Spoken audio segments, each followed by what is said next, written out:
सबसे पहले creatine kinase है क्या, और हम देखेंगे इसकी इंटरप्रिटेशन ये है कि आपके पास रिपोर्ट आए तो आप फाइंड कर सकते हैं उसको क्या डिजीज़ है स्पेसिफिकली रिलेटेड टू जॉइंट्स। इससे हम देखेंगे कि आया कि ये डिजीज़ जॉइंट की है या नहीं है, सही है, रूल आउट करेंगे। तो क्रिटीन है क्या? सबसे पहले क्रिटीन एक एंजाइम है that is mostly present in muscle almost 95%, और ये हार्ट में है 5% while it is in brain less than 1%। ठीक है, ये इसकी आइसोमर फॉर्म्स हैं CK-MM दैट इज़ प्रीडोमिनेंट। इसका फंक्शन ये है कि क्रिटीन ATP को कन्वर्ट करता है फोस्फोक्रिटीन में प्लस ADP की फॉर्मेशन, और जब हमें ATP की रिक्वायरमेंट होती है तो दोबारा ये रिएक्शन बैकवर्ड चलता है और हमारे पास ATP जनरेट होती है। तो उन सेल्स में जिनको ATP की ज़्यादा ज़रूरत है उनमें क्रिटीन काइनेज ज़्यादा होगा, that's why it is more prominent in muscles. ये बोन्स में इसीलिए नहीं है क्योंकि बोन्स को ATP की एज सच ज़रूरत नहीं है। अच्छा, इसकी नॉर्मल वैल्यूज़ अब क्या है? नॉर्मल वैल्यूज़ इनकी मेन में है 40 to 200 यूनिट पर लीटर, वुमेन में इसकी कम है, ये 30 से 150। क्यों? क्योंकि वुमेन में मसल मैस कम होता है, इसलिए क्रिटीन काइनेज भी उनमें कम होगा, जबकि बच्चों में ये it's more than that present in man. क्यों? क्योंकि बच्चों में ग्रोथ होनी होती है और उनको ज़्यादा ATP की ज़रूरत होती है। अच्छा, अगर इसकी वैल्यू नॉर्मल है विच इंडिकेट कि ये जॉइंट की डिजीज़ है पर इसमें किसी मसल की इन्वॉल्वमेंट नहीं है। क्यों? क्योंकि अगर मसल ब्रेक डाउन होगा तो अंदर से ये एंजाइम क्रिटीन काइनेज निकलेगा। ठीक है, दैट शोज दैट कि इसमें जॉइंट डिसीज है सिंपल बट मसल इन्वॉल्व नहीं है। फॉर एग्जांपल रूमेटॉइड आर्थराइटिस में इन्फ्लेमेशन है बट ये मसल की नहीं है, सिर्फ साइनोवियम की है।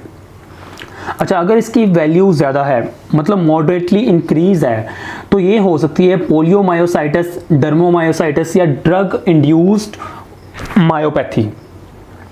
एक्चुअली क्या होता है कि ये हमारे पास मसल है, इन डिजीजेज में पोलीमायोसाइटिस में क्या होगा कि जो CD8 हेल्पर T सेल हैं इनकी मदद से इन्फ्लेमेशन होगी मसल की और मसल की ब्रेकडाउन होगी। अच्छा, ये मसल है उसमें क्रिटीन काइनेज है, अगर मसल यहाँ से ब्रेक होगा तो ये रिलीज कर जाएगा और आ जाएगा ब्लड में। इसकी ब्लड में वैल्यू क्या हो जाएगी? ज़्यादा, सही है, जिससे हम इसको डिटेक्ट कर सकते हैं कि ये क्या है, कोई इन्फ्लेमेटरी डिजीज ऑफ मसल है। सेम इन केस ऑफ डर्मोमायोसाइटिस में क्या है, हेल्पर इधर 8 थे, इधर CD4 सेल्स हैं, सही है, ये भी सेम प्रोसेस करवाएंगे। और जो ड्रग इंड्यूस है, ड्रग्स लाइक स्टेटिन है, कॉर्टिकोस्टेरॉइड है। अच्छा, स्टेटिन के केस में क्या है कि स्टेटिन क्या करता है कि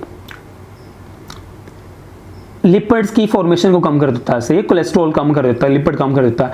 अब cholesterol is integral part of cell membrane, अगर सेल मेम्ब्रेन यहाँ से ब्रेक हो जाएगी तो क्या करेंगे, क्रिटीन काइनेज लीक करके आउट ऑफ द सेल आ जाएगा और ब्लड में इसकी क्वांटिटी बढ़ जाएगी, but moderately, not very much. अच्छा, अब severe increase in creatine kinase ये कितना होता है? इट्स फ्रॉम 10 के अप टिल 50 के, सही है, 10,000 से 50,000 के यूनिट पर लीटर के दरमियान, यानी बहुत ज़्यादा ये आ जाएगा ब्लड में। अच्छा, ये किस कंडीशन में होगा? मसल नेक्रोसिस प्लस सवियर मायोसाइटोसिस या रेब्डोमाइलोसिस में। अच्छा, मसल नेक्रोसिस में क्या होगा? सपोज ये हमारे पास है मसल, ठीक है, ये इसके में क्रिटीन काइनेज है, क्या करता है कि मसल को ATP की जनरेट करने में हेल्प करता है और मसल को पावर देता है, सही, पावर देता है। अब मसल नेक्रोज हो गया किसी भी कंडीशन की वजह से तो मसल यहाँ से फुल इसकी ब्रेकडाउन हो जाएगा और क्रिटीन काइनेज बहुत सारा निकल के ब्लड में आ जाएगा, जिससे इसको हम ब्लड में डिटेक्ट कर लेंगे।